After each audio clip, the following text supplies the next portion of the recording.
Hi, I'm Rae Luskin, founder of the Creative Activist Turning Pain to Purpose. We're here to share stories of resilience, healing, and transformation, to share stories of also activism. It's really important that you, as a creative activist, are sharing your voice in such a way that you give permission to others to share theirs.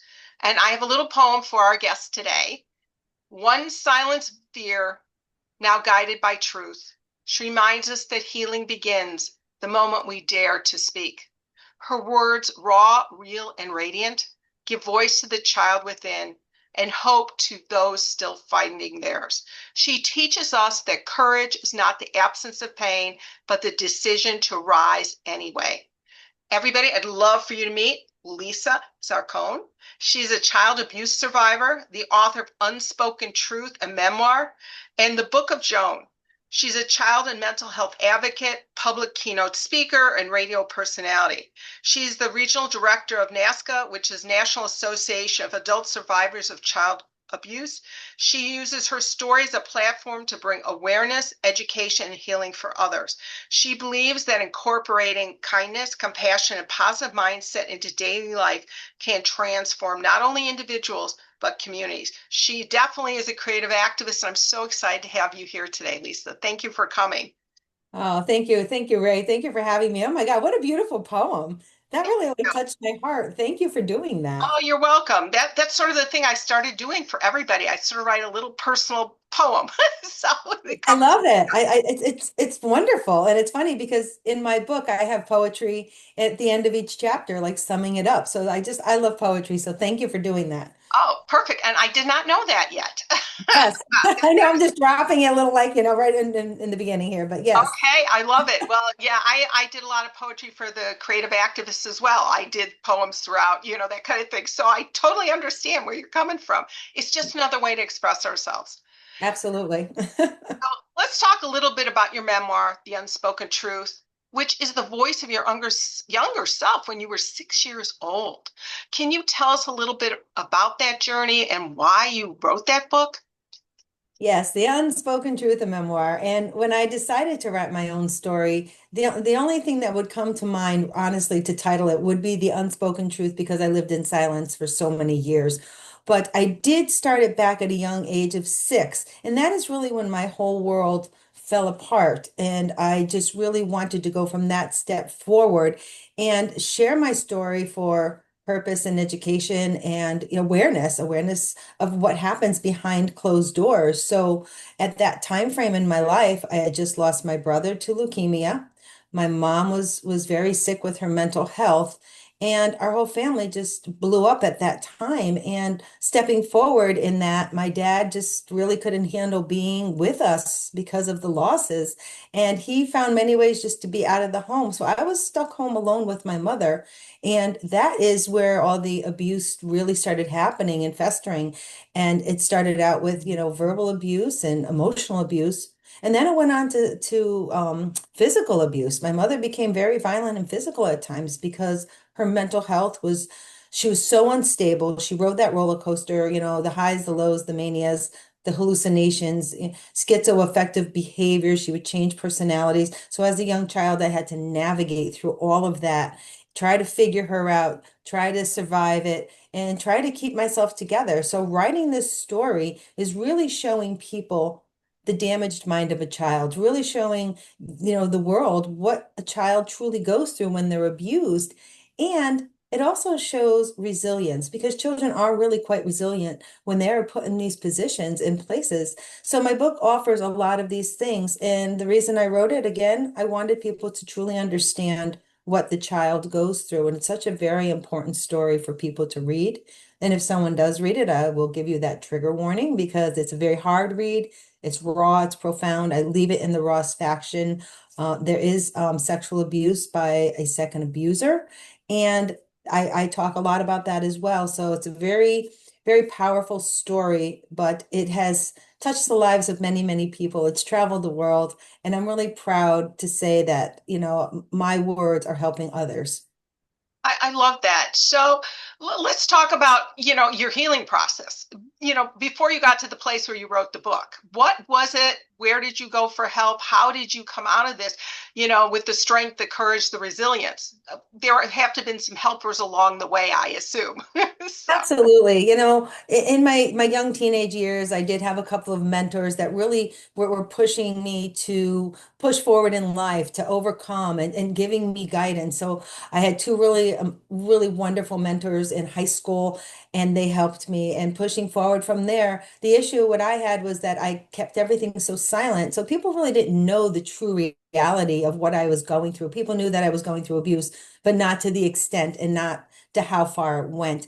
But as in my adult years, I did have to, go to therapy a few separate times because I had to deal with what was happening in my life. But in my younger self, what I used to do, I wrote poetry. So poetry really connects with me. I journaled, I drew. I didn't know we consider that now art therapy, but back in the day, drawing and doing all those things. So those are the things in the beginning that I used to help myself, my coping skills, going out into the woods, smelling the pine trees and sitting underneath them and really embracing the sights and sounds all around me, just trying to heal my brain a little bit. But again, as an adult, I had to go to therapy. I had to work through that with somebody who's neutral, somebody who I could disclose my abuse to. And that was really difficult for me because the first time I said those words out loud, I felt like Pandora's box just blew up and I just sent it all out there. And I felt like my whole world in that moment was destroyed. But the reality is that it wasn't destroyed. That was the beginning, not the end. By saying those words out loud, I released it, I validated it. I heard my own voice saying these awful things. And I just really came to a place of, okay, I need to do the work and I'm going to take it piece by piece. And that is what I did. I went piece by piece. I know that moment. I was 21 when I went back into therapy, and I'm about to cry because as you're telling your story, because I know that feeling. I sat in a group therapy session for 6 months before I uttered one word, and then it Wow. was like, that was the Pandora's box that was opening it, telling what had happened to me, and it was a relief. It was terrifying, Mhm. and then taking it to the next level of sharing it publicly. It took me Right. many years from 21 to 35 basically before I told anybody else. I told my husband, but we just put it in the background. It was nothing, let it go.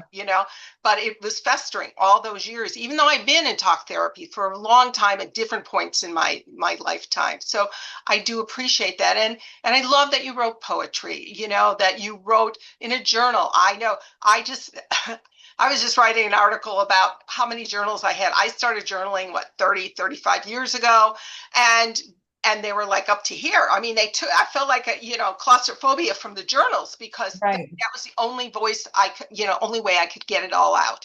You know, Yes, and I understand that because when you hold it so silently and you have to release it somewhere, and if you can't physically say those words out loud, writing it down is just such a powerful tool to have. And it really did help me, to bridge those gaps until I could finally have the strength, the courage, and feel safe enough, and have that's the safe space to actually feel like you can say it and not be judged and not be ridiculed. It's just somebody in a place where you can be and just feel comfort.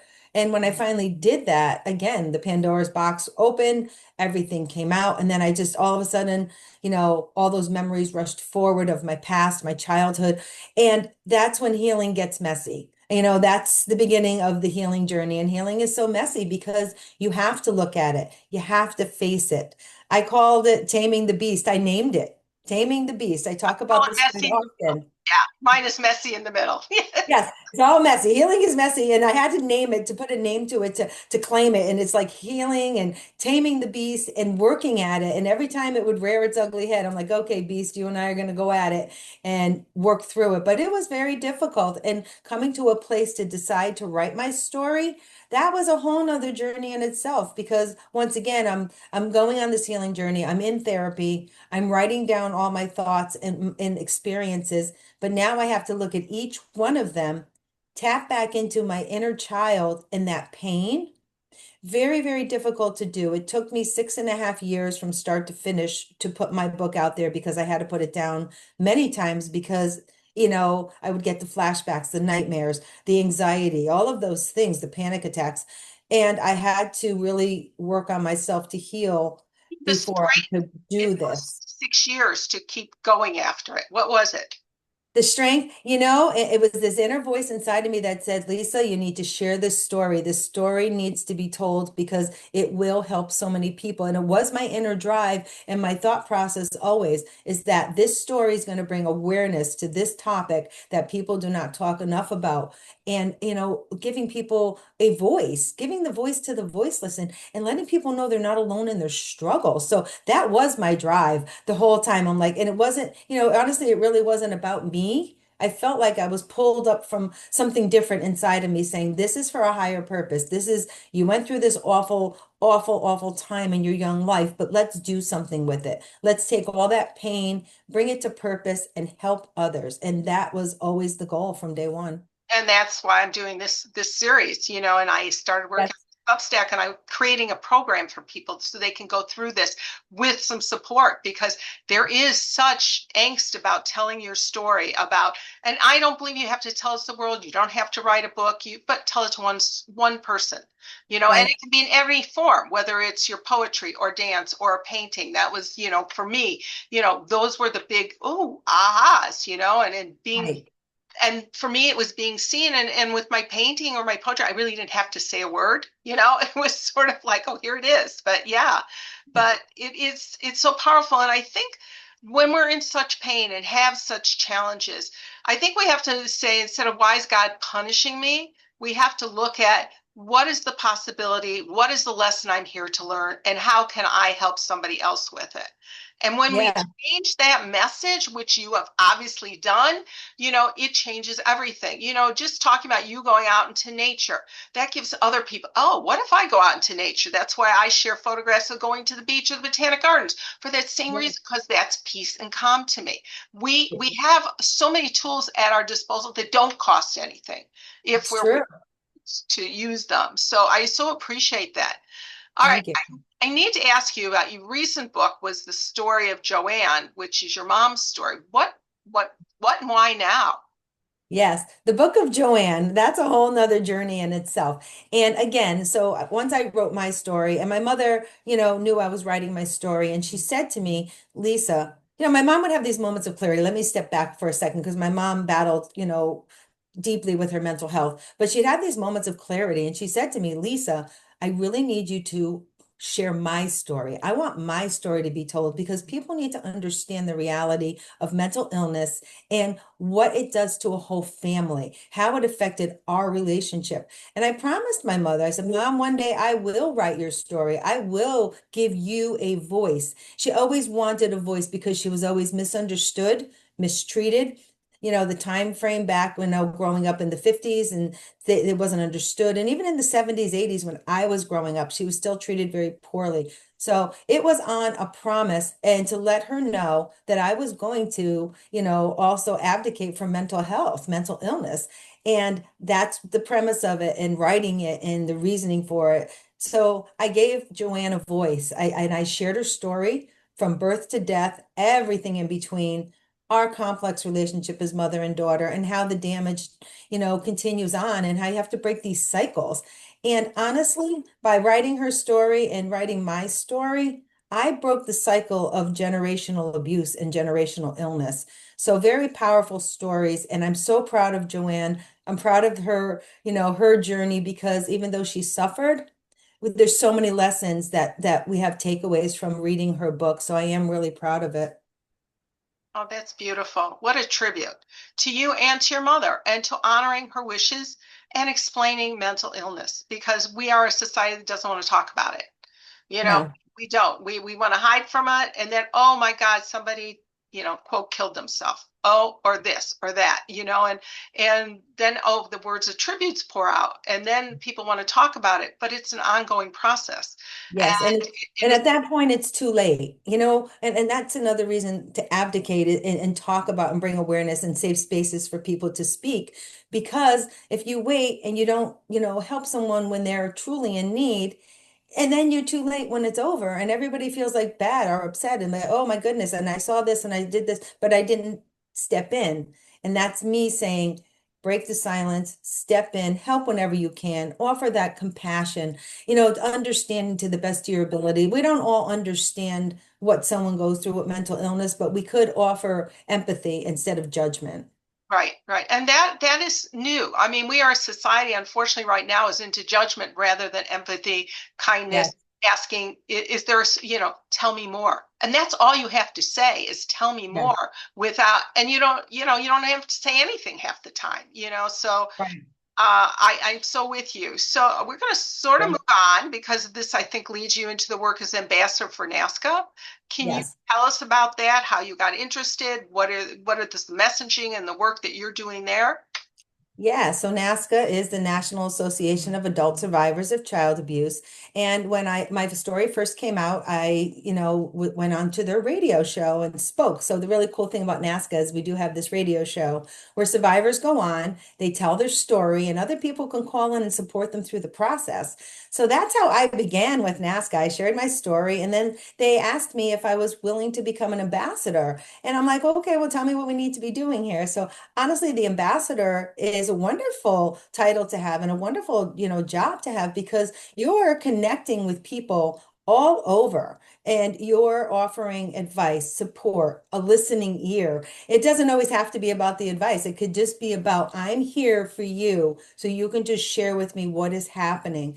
And then, tapping into local community services, to find out what somebody might need. So the ambassador does a little bit of everything. And I love this role because I have connected with so many people, and it's wonderful to know that I could be a small part of helping them on their journey. So that is what ambassadors do. And it's a great role, and I'm really proud to be able to be a part of NAASCA.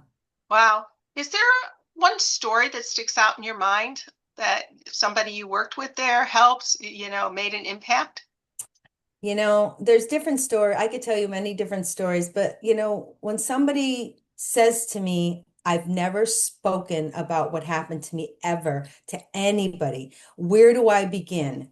And that's like such a loaded question. But I did have one young woman from California, actually, and she would write to me and we would chat and she would never speak and never talk about it. And she was in so much pain. And I kept encouraging her a little bits at a time, doing therapy, speaking about it, writing about it. And she finally broke her own silence and she spoke about her abuse. It was a rough story. There was sexual abuse. She was lost, but by just encouraging her and keeping her going, she finally was able to share her story. She did actually go on the radio and NAASCA and share her work and her story. And it helped her to move forward with life and become, the woman she was always meant to be. So stories like that, this young woman at that time frame, she was like maybe 21, 22 at the time, and just to know moving forward that I was a small part again of helping her bridge into that next step and being successful in life from that point forward and learning how to heal. And another story I can share briefly is on one of my workshops. A woman in her late 70s came up to me afterwards, and she's with her daughter, and she disclosed her abuse to me. And it was the first time she ever spoke about it her whole life. This woman's in her late 70s. She carried the silent pain for all those years. And her daughter didn't know anything. So now her daughter's crying. I'm crying. She's crying. We're all crying. But it was happy tears because it was like, oh my goodness, she released it finally. And she held my hands and we talked for a long time. And that was such a profound moment for me because it really told me and showed me that this is the work that I need to be doing. This is my calling. And again, if I can help someone get onto their healing journey, then I've done beautiful work. You have. So can you explain a little bit, tell us about the workshop. So if somebody's listening, they want to attend, what does that look like? Yeah, it looks differently. So if I do an author talk, that's one thing where I'll come and I'll speak about my personal story, my books, and share those things. And I go in deep. I always tell people be ready because I'm going to tap into all those things. There could be some triggers.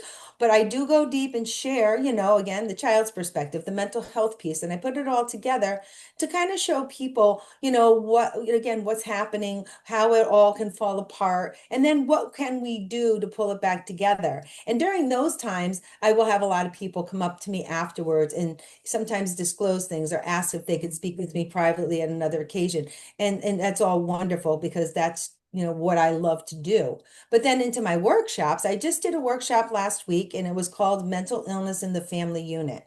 So this was at a conference and it was a social workers conference. And there I spoke about what mental health is, what mental illness is, how it affects the family, what are the statistics, the dynamics of all of that. So I did the whole, clinical piece, but then I just love switching gears because when people think I'm staying on that path, I'm like, okay, get ready now because we're going for a deep dive. We're going deeper. We're going to go on the personal level. And I pulled out the book of Joann and I shared a brief story from Joann, really showing people lived experiences of what a dysfunctional household looks like, what a trauma-filled household looks like. And I went deep on the story and I went in, again, just talking about, what happened to me again as a child and how it affected me. And then going about the healing journey and how we can help others. So it was really a great workshop. And afterwards, I had so many wonderful questions from the audience. It was really, I was really pleased. It was really successful. And then afterwards, people do come up and some people did buy my book, which is always lovely. But I really love the fact that when people come up and say, you really, pushed me to say things and talk about things that I wasn't really willing to talk about. And that's the premise of it. So whenever I go into workshops or author talks, I am very authentic and real about what I share. Oh, that's beautiful. So, as you balancing being an advocate and taking care of your own mental and emotional health right now, how do you balance that? How are you doing that for yourself? Yeah, that's a good question because sometimes it's hard. I'm switching hats all day long. I call switching of the hats because you do all these roles, as a wife, a mother, a grandmother, raising my own grandchildren, doing this type of work. And again, I'm always tapping back into those old thoughts and feelings to help others. So I do have to find ways to ground myself because sometimes I do, trigger myself with some of these things that, we hear and we see. So I'm always mindful. I try to always be mindful of when I'm getting, upset or worked up a little bit about these things. I have to remind myself that I'm okay. I've already been there, done that.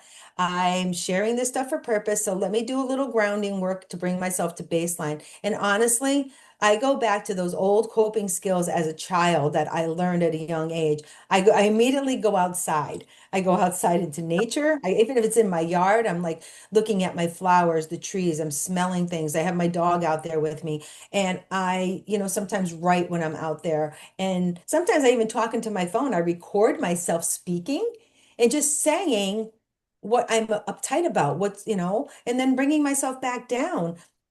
I love listening to the birds. I love like smelling those, just what's in the air at that time. And then this is also going to sound maybe kind of cheeky or corny, but I'll take my shoes off and just feel the grass under my feet.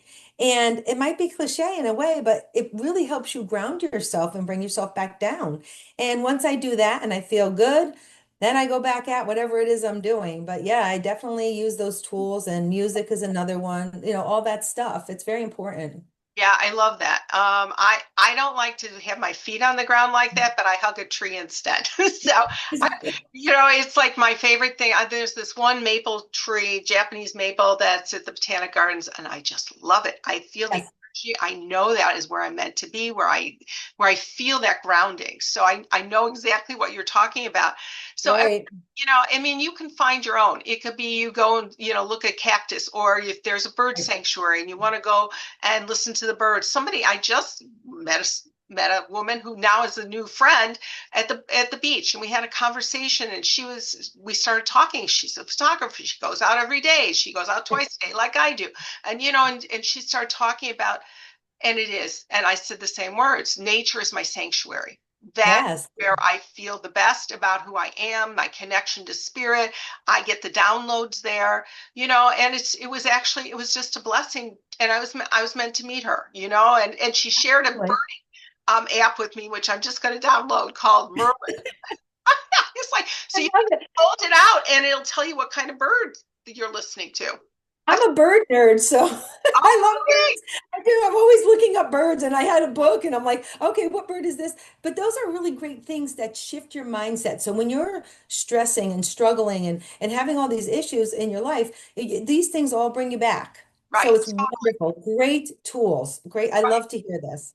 And I think the other thing, and I share this with people often, is find somebody to talk to. Not, and it can be a stranger. Look them in the eye, say hello, how are you? And even if that's enough to ground me, to make me Yes. present and connected. And oftentimes I have incredible conversations with people, find out things about them, and if you offer kindness and a place for people to feel safe, it heals both of you. So It does. It does. And I'm going to just tap into one other thing because you love art so much. As a young girl, teenager, I used to go to the art museum at Yale, and it was a free, you walked in, it's free. And I would walk through there and I would look at the photos and I would sit in different places and I would just bring myself into those photos, those paintings. I shouldn't say photos, paintings.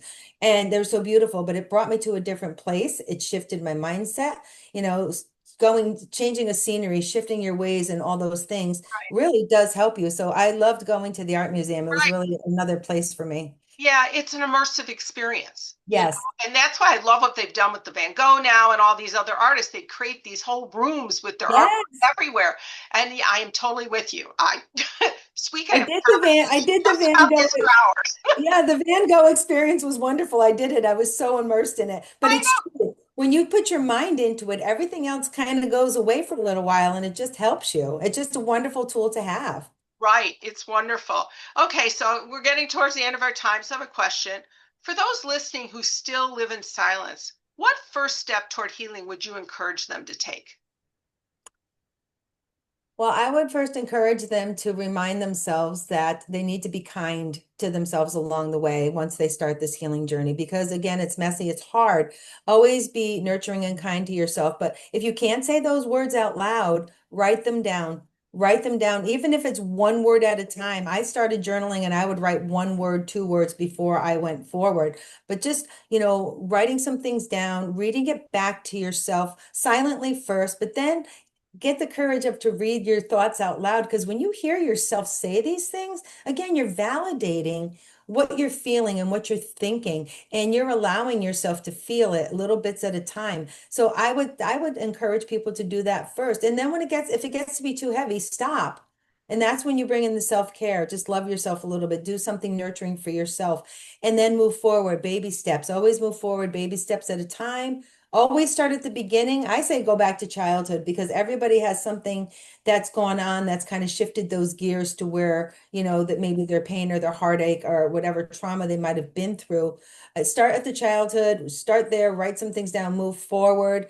And when you are brave enough and courageous enough, take your writings, take your things, and honestly go into therapy and work through that with somebody, someone who's neutral, and someone can help you, piece it together. But definitely baby steps at a time. Reach out to family and friends if that's somebody who's safe for you. But, just really tap into yourself and really just be good to you along the way. Thank you. So how do people get a hold of you? Yes, find me at lisazarcone.net. It is my website. There's so many great things on there. I'm blogging. I have my contact page. You can email me. I answer everybody who writes to me because I really feel strongly about that. If someone's going to take the time and the courage to reach out to me, I will respond. It might take me a little bit, but I respond to everybody because I really believe it's very important. So lisazarcone.net, find me there, read about my stuff, ask me questions because I'm an open book now, so Thank you. no hiding anymore. Oh, I love that. So thank you, Lisa, for your courage, honesty, and heart. Your Thank story reminds us every time we speak our truth, we help others find their voice too. And that's what we're here for. So thank you for the light you bring and for the difference you're making in the lives of survivors everywhere through your books, through your work, your advocacy. Thank you so much. And Oh, everybody, thank you for joining us on the Creative Activist Turning Pain to Purpose. I hope that you will subscribe to the YouTube channel and my Substack because there are a lot more resources on the Substack. We've got stories, tools, resources, and opportunities for you to learn, to heal, and to become the person you're meant to be. So thank you, everybody. I appreciate you being here.